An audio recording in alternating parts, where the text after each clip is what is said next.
Madame, Monsieur, bonsoir, bienvenue dans ce journal. Voici les titres. 200 personnes disparues dans l'Himalaya. Un glacier s'est effondré dans une rivière, créant une énorme vague. Elle a totalement submergé 2 centrales électriques. Les employés ont été pris au piège. De nouvelles évacuations en Charente, où l'eau continue de monter, principalement dans la commune de Saintes. Les habitants saluent, eux, la mobilisation des pompiers et la solidarité locale. On leur avait dit que c'était le plus bel âge. Comment profiter de ces 20 ans quand on vit dans quelques mètres carrés depuis des mois, privé de ses amis et de toute ressource? Reportage tout à l'heure aux côtés de ces étudiants victimes à part entière de l'épidémie.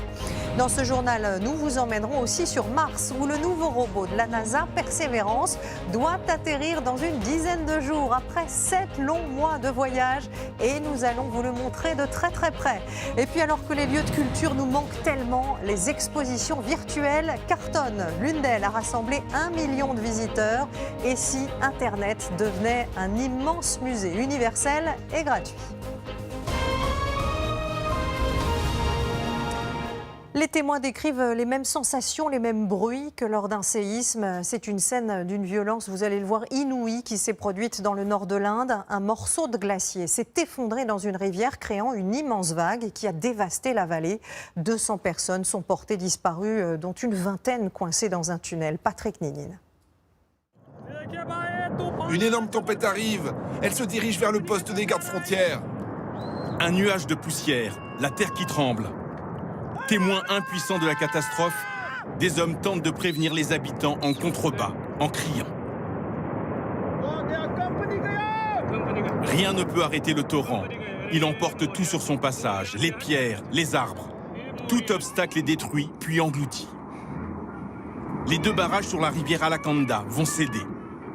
À l'intérieur, une centaine d'employés de la centrale se retrouvent piégés. Plus loin, c'est le camp des gardes-frontières tibétains qui est submergé. Ces baraquements, ces installations sont complètement ensevelies. Et avec sans doute 150 personnes sous cette vague. Pourtant, quelques dizaines de minutes après le passage du torrent de boue, les secouristes sont déjà au travail. Ils cherchent des disparus, sous la boue. Ils creusent à l'emplacement des maisons. Cet homme, extrait à bout de bras, laisse éclater sa joie. En raison de l'eau et des débris qui descendent vers l'aval, nous avons alerté toutes les zones et évacué les gens près des berges pour éviter d'autres dégâts. Que s'est-il passé? Cette région de l'Himalaya est victime du réchauffement climatique. Certains glaciers se décrochent des sommets montagneux, se transforment en lacs de glace puis en torrents, inondant les vallées et leurs habitants. Il y a 2 ans, des scientifiques alertaient déjà sur ce risque de catastrophe naturelle. Ces phénomènes sont spontanés. Ils pourraient éclater à n'importe quel moment s'ils ne sont pas drainés.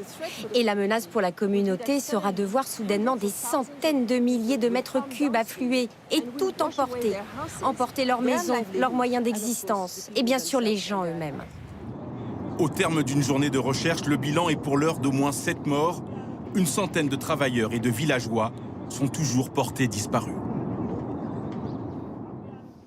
En France, c'est une montée des eaux qui dure maintenant depuis 6 jours et qui met les nerfs des habitants à rude épreuve. En Charente, le fleuve a atteint son pic aujourd'hui, mais de nouvelles évacuations ont tout de même eu lieu. Les pompiers ont d'ailleurs reçu des renforts des départements voisins, à Sainte-Nicolas et Sébastien Guerche. L'arc de Germanicus de Saintes a les pieds dans l'eau. Ce soir, la montée de la Charente semble se stabiliser. Toute la journée, les pompiers ont continué d'aider les habitants. Ici, ils prennent en charge ce responsable de foyer d'hébergement venu constater les dégâts. Je venais voir l'état des lieux du bureau que l'on a juste là, avec 1 mètre d'eau à l'intérieur. On le prend comme ça vient et puis on se dit qu'après, il faudra nettoyer. Un autre équipage, lui, vient proposer son aide. La famille de Monique est restée chez elle, mais n'a plus d'électricité. On n'a plus beaucoup de bougies, on s'éclaire à la bougie. J'espère qu'ils ne vont pas nous couper le gaz.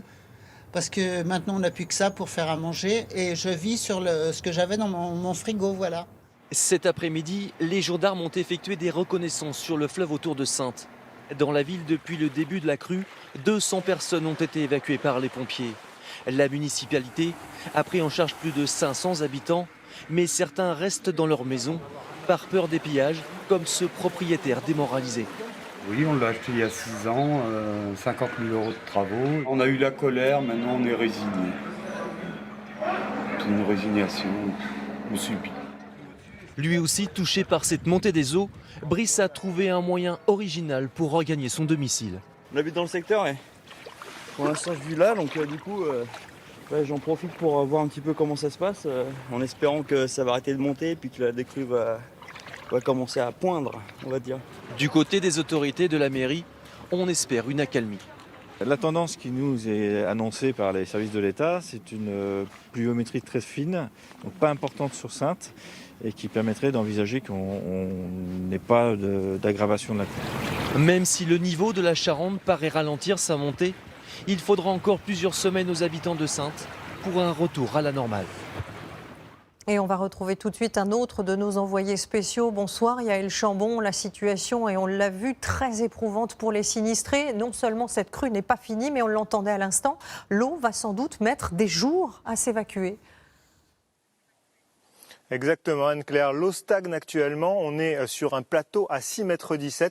Mais regardez le centre-ville de Saintes. Tous les habitants ont encore les pieds dans l'eau dans ce quartier. Et ça risque de durer, comme vous l'avez dit, encore longtemps, au moins 10 jours à 15 jours pour une décrue. Et pourquoi ? Parce que le fleuve ici, la Charente, a tout simplement une particularité, et c'est d'être très plat. Et donc l'eau s'évacue lentement. Il y a aussi les crues qui viennent de l'océan Atlantique qui ralentissent tout ça. L'eau, une fois qu'elle sera totalement évacuée, il va ensuite falloir faire le bilan des dégâts et puis nettoyer la boue qui s'est glissée dans de nombreuses maisons. Vous l'aurez compris, cette épreuve est loin d'être terminée pour les habitants de la région. Merci beaucoup Yaël. Je rappelle que vous étiez en direct de Charente, mais la Charente n'est pas la seule région concernée. Regardez la carte de Météo France. 7 départements sont toujours en vigilance orange et parmi eux, la Seine-et-Marne en Ile-de-France. L'eau y monte progressivement depuis 15 jours. Les fortes pluies de ce week-end ont finalement fait déborder les cours d'eau. Reportage à Esbly de Ludovic Romanens et Guillaume Vuitton. Pour circuler dans cette rue, la barque est devenue indispensable. Toutes les maisons sont inondées. La Marne, toute proche, est sortie de son lit. Si on est au bord de l'eau, il faut être équipé. Autrement, Certains habitants sont quand même un peu désemparés. La rivière a envahi leur jardin, mais aussi le rez-de-chaussée de leur maison. À l'intérieur, 1 mètre d'eau. Les radiateurs sont encore chauds car tout est allé très vite ces dernières heures. Nadia dormait ici. Elle ne s'est rendue compte de rien. Mon voisin m'a téléphoné vers 4h30 du matin et en me disant que l'eau arrivait. Et quand j'ai posé ma main au sol, effectivement, l'eau était dans la maison. Donc moi, j'étais couchée dans l'eau. Le canapé, le four, la table basse, tout a été surélevé dans l'urgence mais ne sera pas forcément épargné. Il y a trop d'humidité dans la pièce. La télé, on verra. Les meubles en bois, peut-être qu'ils vont gonfler, ils sont dans l'eau, donc je sais pas. Dans la maison d'à côté, même situation, mais à un détail près. Elle est construite sur pilotis car les inondations ici sont régulières. Il y en a chaque année depuis 5 ans. Même avec 80 cm d'eau dans tout le jardin, ils vivent au sec. On a le chauffage, on a l'électricité, on a l'eau potable, on a tout, il n'y a aucun problème. Mais cela risque peut-être de ne pas durer. À Esbly, le niveau de la Marne affiche 3,50 m. Mais il devrait augmenter dans les prochaines heures. Et c'est donc un hiver qui va sans doute s'approcher des records en termes d'hydrométrie. On évoquait le sud-ouest et le nord, mais c'est aussi la vallée du Rhône qui connaît en ce moment des seuils critiques. Alors comment expliquer qu'après de longues périodes de sécheresse, on connaisse de telles précipitations? Écoutez les éléments de réponse rassemblés pour nous par Sander Randézadré, Yanis Matisse et Fabrice Maillard. La Garonne, dans le sud-ouest. La Seine, même au cœur de la capitale. Ou encore le Rhône, sur la façade est du pays. Nos fleuves débordent. Depuis le début de l'hiver, il est tombé 2 fois plus de pluie sur la France qu'à la même date l'an passé. Problème, les nappes phréatiques sont pleines sur l'ensemble du territoire. Ces bassins ne peuvent plus accueillir une seule goutte d'eau au niveau profond, donc tout vient au niveau superficiel et on a ces grandes crues de bassins que l'on voit actuellement, notamment sur la Charente. La Charente, la voilà, ici, envahissant les rues de Saintes. Ce fleuve prend sa source à seulement 300 mètres d'altitude et les 100 derniers kilomètres de son parcours en Charente-Maritime sont quasiment plats. La frange d'arbres, c'est la rive en fait du fleuve. Et toute cette partie-là, c'est du prairie.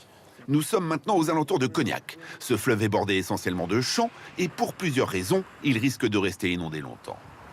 On est donc sur un territoire avec une pente relativement faible, de l'ordre de 0,5 pour 1000. Et donc une proximité de l'océan, avec donc des impacts de la marée qui vient freiner donc les écoulements quand la marée est haute. Il a également beaucoup neigé en montagne. C'est une autre source d'inquiétude. En amont, il y a énormément de neige dans le Massif central et donc cette neige va fondre très prochainement et va venir renforcer la quantité d'eau. La fonte des neiges, responsable aussi du déchaînement du Rhône. Les 6 vannes du barrage de Vaugry ont été ouvertes pour accompagner la crue. On est plutôt sur un événement printanier avec de fortes pluies, donc on a des débits qui ont triplé. Et dire qu'un hiver humide n'empêche pas forcément une sécheresse ultérieure. Il suffit d'une reprise végétale au printemps très forte avec beaucoup d'évapotranspiration qui va permettre de recueillir ces eaux qui sont situées en profondeur et qui vont repartir dans l'atmosphère. Vous croisez ça avec des vents très secs, des températures au-dessus de la normale, voire des effets de canicule et on rebascule à nouveau dans un système de sécheresse extrême. Il est donc impossible de savoir à quoi ressemblera notre été. Toujours sur le front de la météo, c'est aussi une vague de froid qui arrive des Pays-Bas. On attend des températures largement négatives cette semaine avec déjà de la neige ce matin sur le nord et le Pas-de-Calais. Vous allez voir que les habitués de la plage de Dunkerque en ont perdu leurs repères. Marion Fiat et Gauthier Delobette. C'est un paysage lunaire, peu courant, où la neige se confond avec l'écume et charge les embruns d'un froid glacial. Les promeneurs du dimanche découvrent la digue de Malo enveloppée de blanc, un spectacle étonnant. On y habite, donc on est quand même habitué à courir par tous les temps. Maintenant, c'est pas tous les jours, c'est assez rare. Et le vent d'est, puissant, presque tempétueux, a attiré les kitesurfers que la neige n'a pas découragés. Et justement, il faisait sans doute meilleur dans l'eau qu'à l'extérieur. Bon, après, ils sont bien équipés avec les combines.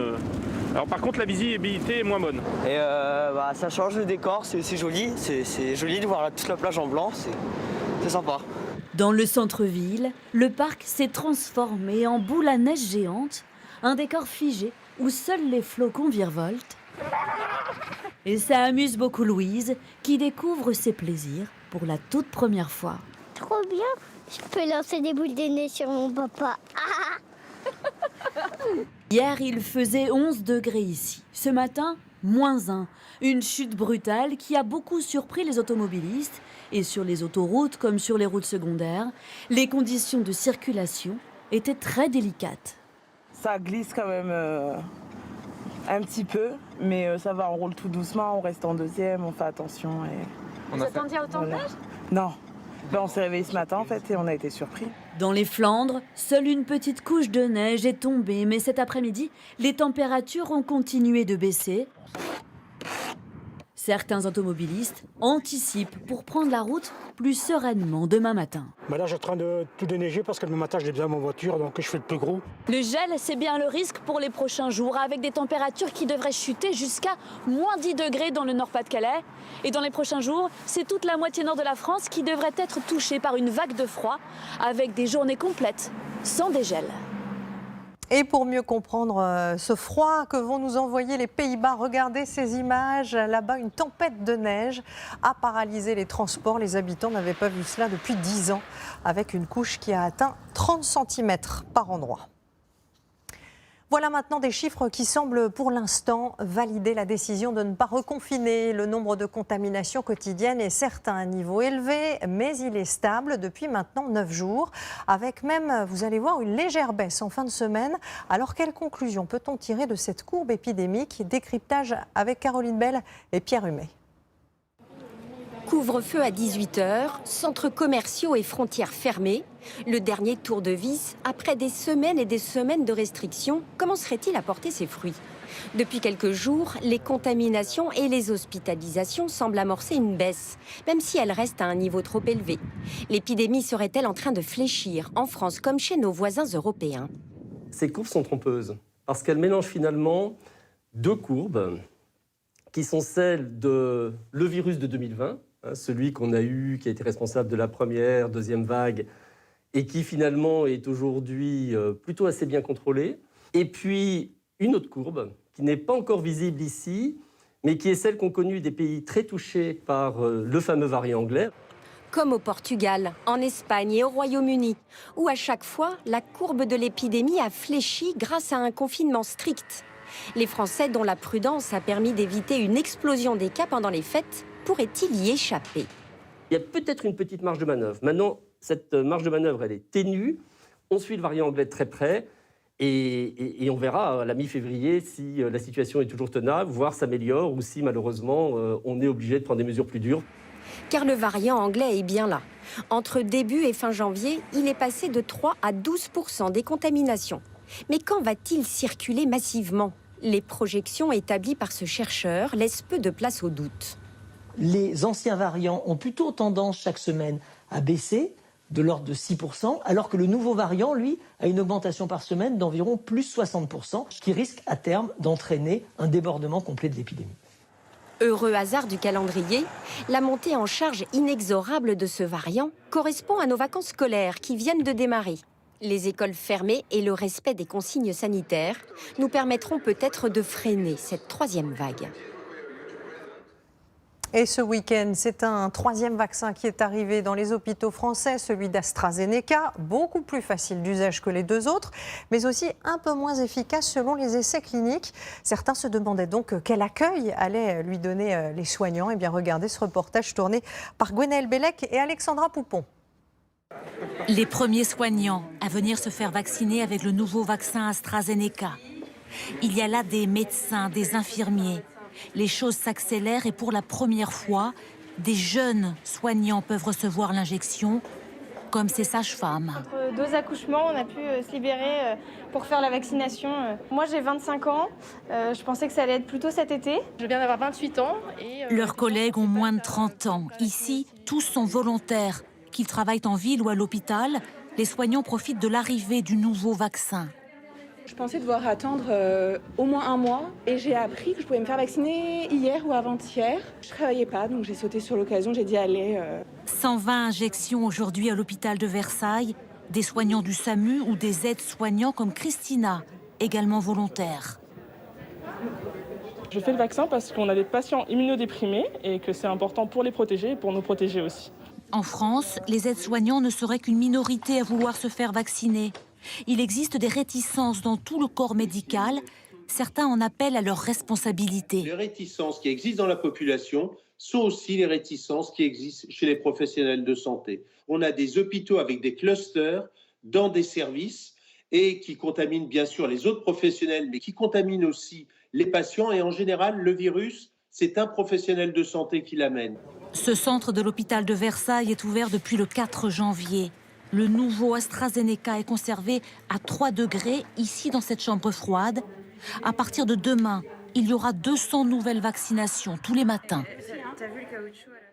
Et puis la question du passeport vaccinal revient elle aussi et de plus en plus dans le débat public. Certes, il faut encore vérifier que les vaccins nous empêchent d'attraper et de transmettre le virus, mais plusieurs pays européens disent y être favorables. C'est notamment le cas de la Grèce, de la Suède et du Danemark qui a acté le principe cette semaine. À Copenhague, Sophie Chevalreau et Thomas Rolnik pour nous. Un lac gelé au cœur de Copenhague et tous les Danois s'y pressent. Les activités en extérieur, seule option pour se divertir. Restaurants, cinéma, magasins, tout est fermé. Mais le passeport vaccinal, très attendu, pourrait bien changer la donne. Je pense que c'est plutôt une bonne idée car ça va donner plus de liberté aux gens. Tout ce que nous pouvons faire, tout ce que le gouvernement peut faire pour améliorer la situation actuelle, c'est positif. Une application mobile fera office de laissez-passer pour les personnes vaccinées, mais pas que. Associée à des coordonnées personnelles, comme pour un passeport classique, l'application indiquera si une personne est vaccinée contre le coronavirus ou si elle a été testée négative récemment. Un justificatif qui lui permettra par exemple d'aller au restaurant, d'assister à un événement sportif ou de se rendre à un concert. L'annonce n'a pas échappé aux professionnels les plus touchés par la pandémie. D'habitude, ici, vous avez 1600 personnes réunies pour assister à un concert. La promesse de se débarrasser rend fin du silence. Actuellement, nous dépendons entièrement des aides de l'État et ça ne peut pas durer éternellement. Donc on espère vraiment que ce Corona Passport sera une nouvelle façon de ramener les gens dans les lieux culturels. Dans ce restaurant, les livraisons à emporter ne permettent que de rémunérer les employés. Le passeport vaccinal est encourageant, mais ce patron reste précautionneux. Les déceptions ont été trop nombreuses récemment. L'idée est bonne, oui. Mais bon, vous savez, en décembre, quand on a entendu parler du vaccin, on était plein d'espoir. Et puis, il y a eu un nouveau reconfinement. Ça fait vraiment mal. L'application devrait être adoptée sans trop de difficultés. Dans ce pays d'à peine 6 millions d'habitants, partager ses données personnelles avec le gouvernement est tout à fait habituel. Le gouvernement a déjà accès à nos dossiers médicaux. Tout est regroupé dans une application sur notre téléphone. Ça fonctionne bien parce qu'on fait confiance à ce système-là. Une confiance sur laquelle l'État compte bien s'appuyer pour lancer son Corona Passport au plus vite. Nous avons des années d'expérience dans le stockage des données de santé, dans le respect le plus total de l'intimité de chacun. Les gens savent que leurs données ne seront pas détournées. C'est quelque chose qui nous aide dans le développement du Corona Passport. Le lancement de l'application est prévu dans 3 ou 4 mois. Aujourd'hui, seuls 1,6% des Danois ont reçu les 2 doses du vaccin. Et ce qui est sûr, c'est que cette crise sanitaire aura révélé les lourdeurs de la recherche française avec les déconvenues autour des vaccins de Sanofi et de l'Institut Pasteur. Notre pays est en plein doute. Pourquoi nos chercheurs sont-ils si à la traîne? Nous avons pourtant, nous aussi, des start-up de biotechnologie. Mais le fait est que nous ne savons pas les accompagner jusqu'au bout. À Nantes, enquête signée Arnaud Etcheverry, Manon Monnier et Nick Ressman. À 2 pas du centre-ville de Nantes, un centre de recherche flambant neuf, financé par des fonds publics. Après, on a toute cette partie-là qui est des laboratoires tout le long. Bienvenue chez Osé, une start-up spécialisée dans les biotechnologies. Depuis 1 an, les 25 chercheurs travaillent sur un nouveau vaccin contre le Covid. Alors, ça purifie. On attaque le virus et les cellules infectées pour empêcher que le virus se réplique, se multiplie à 11 endroits différents. Osé, Valneva ou encore Iova. Au total, une vingtaine de sociétés françaises se sont lancées dans la course au traitement du Covid. Des structures bien plus modestes que les mastodontes Pfizer ou Moderna. À l'origine, tous les chercheurs de ces entreprises ont grandi dans le secteur public, comme ici, au centre hospitalier de Nantes. C'est quand même un lieu qui mêle la recherche et le soin. Dès la création ici, on voulait aller vers des traitements. Donc les gens qui viennent travailler ici, ils pensent dès le départ que leur recherche va servir à soigner des gens. Certaines sociétés sont d'ailleurs toujours hébergées dans ce centre de recherche. C'est le cas de Xenotera, le dernier né des biotech. Il développe lui aussi un vaccin contre le Covid. Et pour continuer à faire grandir son laboratoire, nous, on est dans cette phase-là, c'est-à-dire on est dans cette phase de transformation. Sa présidente a besoin de 20 millions d'euros supplémentaires. Quand on démarre, on a besoin très vite de se financer.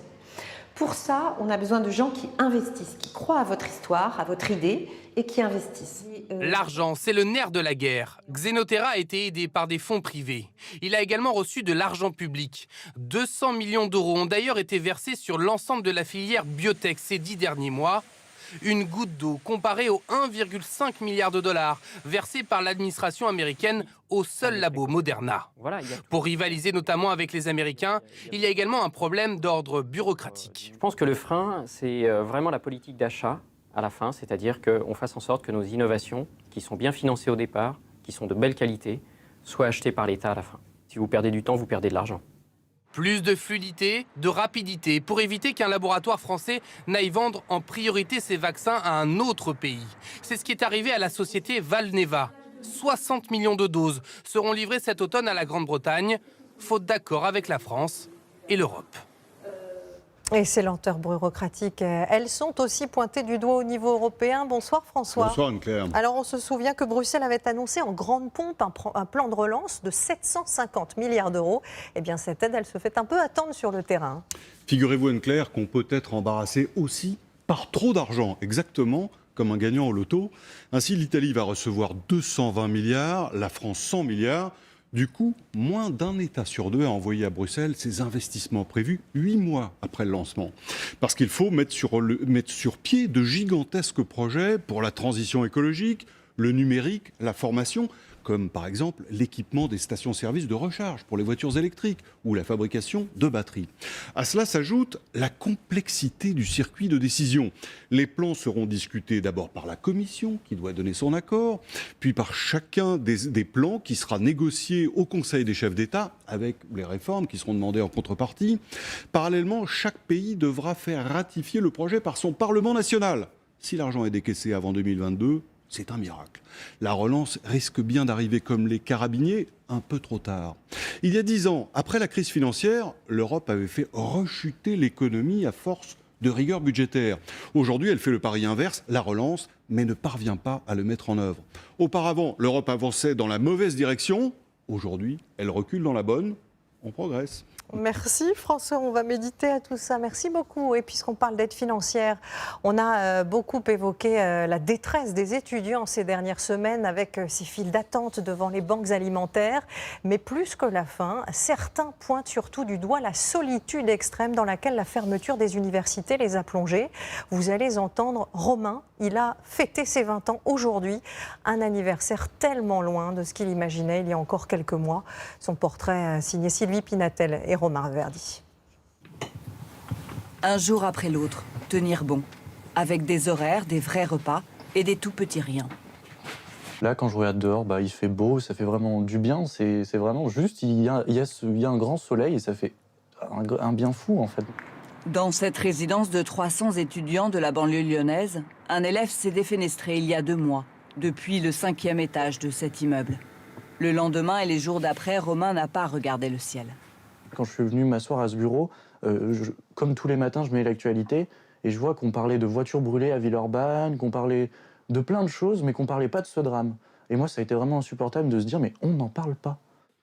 Un silence que cet étudiant en licence de droit a décidé de briser. Tout ce que disent les étudiants, c'est même pas la précarité qui ressort, c'est juste l'isolement.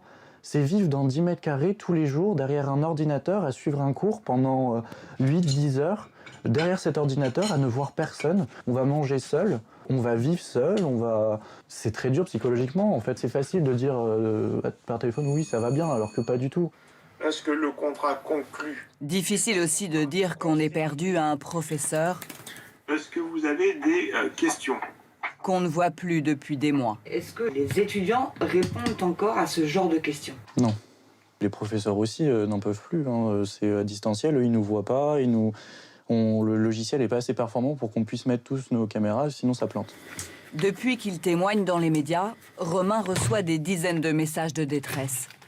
D'étudiants reclus qui, à force de solitude, s'enferment dans leur tête et leur corps jusqu'à s'exclure du moindre mouvement.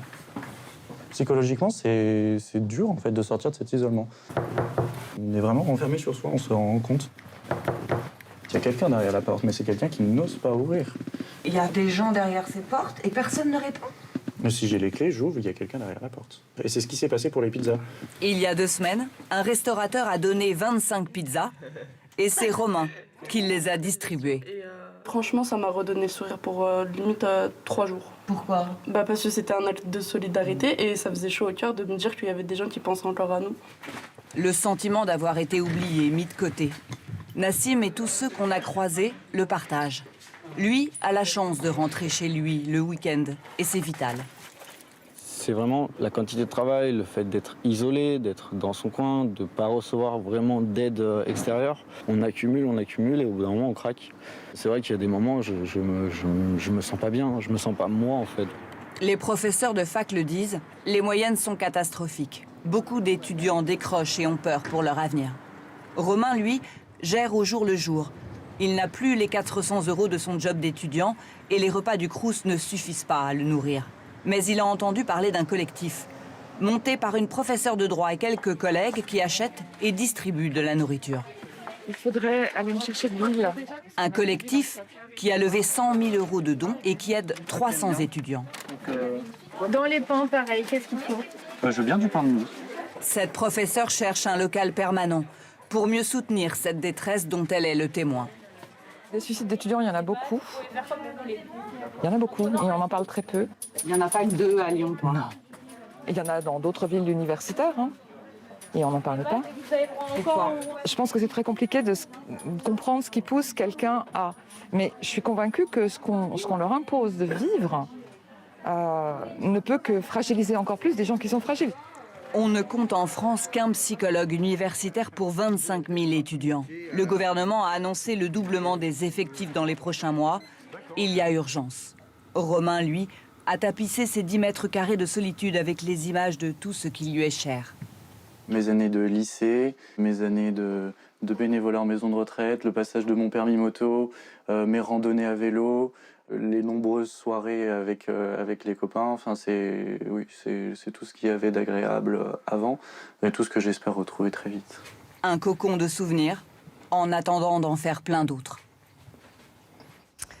Pour tous les élèves qui ne sont pas encore à la fac, les vacances de février vont être, on l'imagine, vécues comme une bouffée d'air. Et c'est la zone A qui a ouvert le bal, un premier week-end qui permet de mesurer si le monde du tourisme va pouvoir tirer un peu son épingle du jeu en cette année sinistrée. Eh bien, ce sont les gîtes qui s'en sortent le mieux. Justine Corbillon, Guillaume Frixon et Tara Lagoutte. On ne va pas vous mentir, en rencontrant tout à l'heure cette bande d'amis venus passer la semaine dans le Puy-de-Dôme, on s'est dit qu'ils avaient bien de la chance. On est indépendant, on se fait à manger, on peut se réunir, on a une grande pièce de vie ici pour manger tous ensemble. Cyril vient de résumer tous les arguments qui font du gîte le grand gagnant de ce début de vacances. Contrairement aux hôtels, c'est le mode d'hébergement qui résiste pour ce mois de février. Les repas, ça se passe bien ? Oui, ça c'est une priorité. Le gérant du gîte fait sans doute partie des rares professionnels du tourisme en ce moment à pouvoir dire ceci.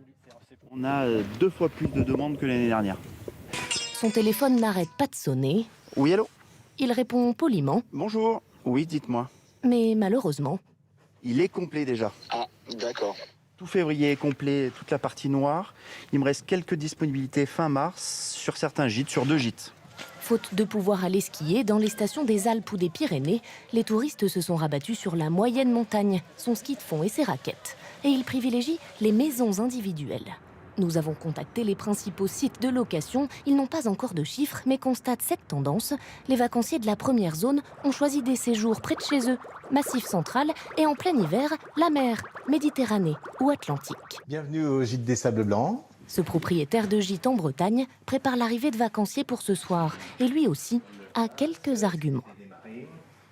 Eh bien voilà, nous avons donc une vue sur la baie de Concarneau avec les Glénans qui sont nos Maldives bretonnes. Pour l'instant, il est loin d'afficher complet pour le mois de février. La raison est simple, il attend les vacanciers de la zone B. Et parmi eux, les Parisiens. D'après les premières réservations, leur cœur semble pencher pour la Normandie et la Bretagne. Mais il va falloir attendre encore un peu avant que la tendance se confirme. Les gens se décident plus tardivement, qu'on a souvent des réservations en milieu de semaine pour le week-end suivant et sur des courts séjours. D'ailleurs, jamais ce phénomène n'aura pris une telle ampleur. Plus de la moitié des réservations en février se sont faites à la dernière minute. Et pour vous évader, si vous cherchez une destination lointaine, on a sans doute ce qu'il vous faut. Cap ce soir sur la planète Mars. La NASA y a envoyé il y a 9 ans un petit robot Curiosity qui nous a transmis ses photos et même les bruits du vent de la planète rouge. Eh bien, il va bientôt avoir de la compagnie. Bonsoir Yannis. Bonsoir. Dans 11 jours et 1 heure très exactement, un autre robot, Persévérance, va atterrir après 7 longs mois de voyage. Expliquez-nous ce qui va se passer. Eh bien, regardez Anne-Claire, ça va se passer là, juste derrière vous. On va voir que le 18 février, à 21h30 précise, eh bien, c'est un concentré de haute technologie qui va se poser sur la planète Mars. C'est le robot Persévérance. Et d'ailleurs, pour mieux le voir, il va arriver directement sur notre plateau. Ah oui, le voici. Alors, ce robot, vous l'avez dit, ça n'est pas le premier à être envoyé sur Mars. Avant lui, il y a en effet eu déjà notamment Curiosity, sur place depuis 2012, et qui avait déjà répondu à la question « Oui, il y a déjà eu de l'eau sur la planète Mars ». Voilà pourquoi la nouvelle mission, celle de Persévérance, va être de répondre à la prochaine grande question « Est-ce qu'il y a déjà eu de la vie sur Mars ?» Alors Yannis, dites-nous tout. Comment va-t-il faire pour trouver une réponse? Quels sont les nouveaux outils dont il dispose pour trouver de la vie dans cet univers, on voit, aride et minéral? Qu'est-ce qu'il va faire? Alors, pour bien comprendre, le voici, ce sol martien, et je vais même me rapprocher un petit peu. En fait, le robot va se concentrer sur ce type de zone. C'est un cratère qui est en fait un ancien lac asséché, car c'est bien dans ce sol qu'on a le plus de chances de retrouver des traces de vie sur Mars. Alors on ne parle pas d'extraterrestres, mais plutôt de bactéries ou de cellules qui auraient pu naître grâce à la présence de l'eau. Et puis, il va aussi utiliser, regardez, ce laser pour analyser la composition de la roche. Ça peut chauffer la roche jusqu'à 8000 degrés. Et toutes ces informations vont être envoyées en direct sur la planète Terre. Enfin, le robot va aussi creuser. Regardez, il va effectuer des prélèvements de roches et de terre, une quarantaine de prélèvements au total, qui seront ensuite scellés dans ces petits tubes métalliques qui vont être très importants parce qu'ils vont devoir conserver ces prélèvements ici, sur le sol martien, pendant 5 ans. En 2026, un autre robot va venir sur Mars les récupérer et les ramener sur Terre pour analyse. Et puis regardez Anne-Claire, Persévérance ne va pas faire le voyage tout seul puisqu'il sera accompagné de ce petit hélicoptère autonome d'environ 1 kg qui est là pour analyser les conditions de vol dans l'atmosphère martienne. Merci beaucoup Yanni pour cette démonstration qui était impressionnante. La technologie qui nous permet, on l'a vu à l'instant, de nous affranchir de plus en plus des distances. Alors plus modestement, nous nous en sommes tous rendus compte dans nos quotidiens avec le télétravail, mais aussi les événements culturels. Aujourd'hui, tous condamnés à être virtuels. Certains, vous allez voir, ont trouvé d'ailleurs leur public. Internet a même permis d'inventer un nouveau genre de musée. Florence Lecnec et Sylvain Roland. Il suffit de peu de choses. Un canapé confortable, un accès Internet et vous y êtes. Donc là, on est dans une exposition sur les chats dans l'histoire de l'art, de l'Antiquité égyptienne jusqu'à nos jours. Accrochés au mur de cet hôtel particulier, 75 œuvres offrent un panorama ultra documenté sur celui qui symbolise tour à tour la chasse chez les Égyptiens, l'ami à câliner, ou encore, tout petit dans les noces de Cana de Véronèse, son côté joueur, diabolique, infidèle et sournois. Pendant le confinement, il y a eu près d'1 million de personnes qui ont visité cette exposition. Oumain était, entre guillemets, le seul musée de France ouvert. Ouvert, mais totalement virtuel, comme la douzaine d'expositions proposées sur ce site, qui fait le pari d'un musée universel et gratuit sur Internet. Capable de rassembler les 10 plus grandes œuvres des maîtres de la Renaissance italienne, bien souvent indéplaçables. C'est le cas de la scène de Léonard de Vinci, fresque peinte à même le mur à Milan. Ou le plafond exécuté par Michel-Ange au cœur de la chapelle Sixtine au Vatican. On a voulu faire des niches avec un rétroéclairage néon, un plafond en néon qui est ici. Et avec l'accord de plus de 70 musées français et toutes les œuvres tombées dans le domaine public, produire une exposition d'exception devient presque un jeu d'enfant à concevoir sans bouger de son fauteuil. Et c'est comme ça que le musée Guimet s'apprête à sauter le pas en inaugurant cette nouvelle salle totalement fictive, prolongation numérique de son espace parisien. Ça fait un peu tomber les murs, cette période. Il y a le musée dans les murs, mais il y a le musée, en fait, tout simplement, dans sa porosité aussi avec la société, avec des visiteurs qui ne peuvent pas y venir. Et tout ça, ça met quand même, je dirais, à portée de doigts les collections du musée. Des collections qu'on hésite parfois à manipuler. On va quand même en sortir un seul, vu que déjà, c'est un petit exercice physique. Placés dans les réserves, inaccessibles au public, Internet doit leur donner toute leur place. Comme ce vase chinois inestimable du XVIIIe siècle, pour lequel les visiteurs virtuels vont se bousculer. Et l'illusion fonctionne si bien qu'à l'issue d'une conférence menée grâce à ces nouveaux outils, voilà la première réaction de Francine. Est-ce que ce musée existe pour de vrai? Alors non. On est dans l'ambiance musée et qu'on passe d'une salle à l'autre, d'une œuvre à l'autre, voilà. Donc c'est vrai qu'on se projette bien. Mais aujourd'hui, cette projection peut nous embarquer encore un peu plus loin dans l'histoire. Août 1944. L'état-major des forces françaises de l'intérieur s'installe ici, à 20 mètres sous terre, pour piloter la libération de Paris. Aux commandes, le célèbre colonel Roll Tanguy dirige les opérations. La mission des FFI de la région Île-de-France est ouvrir la route de Paris aux armées alliées victorieuses et les y accueillir. Et c'est de là que partaient les ordres, c'est là qu'arrivaient toutes les informations pendant cette semaine de la libération de Paris. Seulement convenez-en, il faut des trésors d'imagination pour entrevoir ici les héros de la résistance. Recommençons donc la visite, casque virtuel sur la tête. Alors voilà, vous y êtes, le cœur de l'insurrection parisienne. L'expérience virtuelle se superpose alors au lieu pour aider Lucie à diriger les Alliés vers Paris. C'est exactement ce que j'ai, Versailles et Melun. Jusqu'à pouvoir s'offrir un tête-à-tête avec le colonel Roll. Journaliste, hein? Formidable. Votre papier va nous aider, alors taillez bien votre crayon et ne perdez pas une miette. C'est des acteurs qui ont été habillés en costume de l'époque, qui étaient scannés en 3D. On a capté leurs mouvements pour avoir des personnages réalistes et on a fait un scénario, on a fait des dialogues. Bon, voilà, c'est une histoire interactive que vous vivez. Des technologies totalement inspirées des jeux vidéo. Je fais rédiger l'ordre de réquisition. Pour capter un nouveau public. Merci Landry. Avide de vivre l'histoire plutôt que de se la laisser compter. Il vous fallait une photo. Eh bien, c'est le moment. Et c'est ainsi que se termine ce journal. Sur LCI Canal 26, ce soir, un documentaire intitulé Donald Trump, itinéraire d'un provocateur. Un portrait diffusé à quelques jours seulement de l'ouverture de son nouveau procès en destitution. Sur TF1, restez avec nous. Dans un instant, Tarzan, votre film du dimanche soir. Demain, pour l'information, vous retrouverez évidemment Marie-Sophie Lacaro à 13h, Gilles Boulot à 20h. Tout de suite, rendez-vous sport. Merci infiniment de votre fidélité. Je vous souhaite une très belle semaine et je vous dis à vendredi.